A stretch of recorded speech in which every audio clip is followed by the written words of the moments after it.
Hello friends. मैं हूं Dev Kumar, the best selling author. आज मैं आपको बताने जा रहा हूं डॉक्टर सुधीर दीक्षित जी के द्वारा लिखित पुस्तक टाइम मैनेजमेंट। एक रोहित नाम का लड़का था। वह अक्सर थका थका अनुभव करता था। वह अक्सर सोया दिन में भी सोया रहता था। अक्सर उसे पढ़ने में मन नहीं लगता। वो किसी भी कार्य को करता तो तुरंत वो थक जाया करता था और कुछ समय तो उसको बीमारियों में ही उसका समय व्यतीत होता था। अब वह उसे चिंता सता रही थी कि मैं अपने आप में सुधार करूं तो कैसे करूं। अचानक उसकी नज़र डॉक्टर सुधीर दीक्षित जी के द्वारा लिखित पुस्तक टाइम मैनेजमेंट में पड़ी। इसमें जैसे ही उसने देखा कि 1 घंटा व्यायाम करें, तब उसने सोचा कि समय को ये बचाने वाली पुस्तक है या फिर आखिर में समय को गंवाने वाली। व्यायाम करके 1 घंटा हम समय क्यों दें, समय जब बचाना ही है तो। फिर जैसे ही उसने पहली पंक्ति को पढ़ा, वो टकटकी निगाह से उस पुस्तक को देखते रह गया। उसमें क्या लिखा था? जो लोग सोचते हैं कि उनके पास शरीर के व्यायाम के लिए समय नहीं है, उन्हें देर सवेर बीमारी के लिए समय निकालना पड़ेगा। अब यह जैसे ही इस पंक्ति को देखा, वह टकटकी निगाह से इसे देखते रह गया और फिर उसने आगे देखा कि जो दुनिया को हिलाना चाहते हैं, सबसे पहले उसे खुद हिलना चाहिए।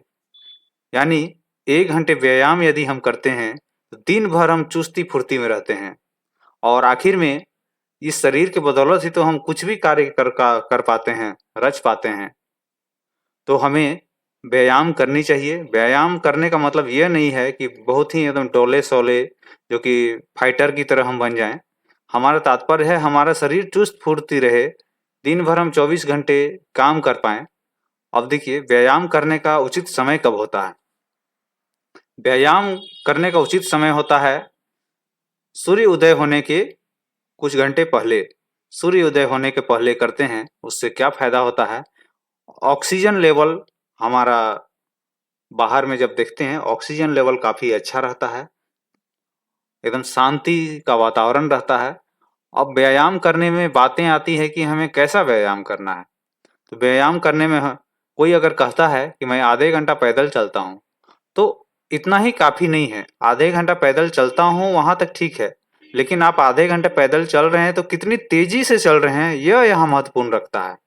आधे घंटा आप तेज़ी से चलिए, धीरे-धीरे आपको नहीं चलना है, तेज़ी से चलना है और आधे घंटे का जो बाकी समय रहेगा उसमें थोड़े बहुत एक्सरसाइज कर लेने हैं। अगर जिम आप जाते हैं तो बहुत ही उत्तम, जिम नहीं भी है तो कोई दिक्कत नहीं है, आप जॉगिंग कर सकते हैं, योगा कर सकते हैं। यानी 1 घंटा का समय आपको शरीर के लिए निकालना है। अब इसी 1 घंटा में जो समय देंगे, उससे हम बाकी 23 घंटे, जैसे कि हम लोग मोबाइल में बातें करते हैं, उसके लिए रिचार्ज करना पड़ता है। रिचार्ज के बदौलत ही हमारी बातें होती है। तो उसी प्रकार शरीर को भी प्रत्येक दिन रिचार्ज करनी पड़ती है। हमारा दिल को रिचार्ज करना पड़ता है। हमारा माइंड में ऑक्सीजन लेवल बना रहे, इसके लिए हमें रिचार्ज करना पड़ता है। तो साथियों, प्रारंभ में तो यह काफ़ी टफ लग सकता है, क्योंकि किसी भी नई चीज़ को करने के लिए 21 से 66 दिन का समय लगता है। यकीन मानिए साथियों, मैं अपने अनुभव से कह रहा हूँ, यदि किसी चीज़ को आप लगातार 66 दिन कर लेते हैं, तो उस कार्य को किए बिना आप बिल्कुल रह नहीं पाएँगे।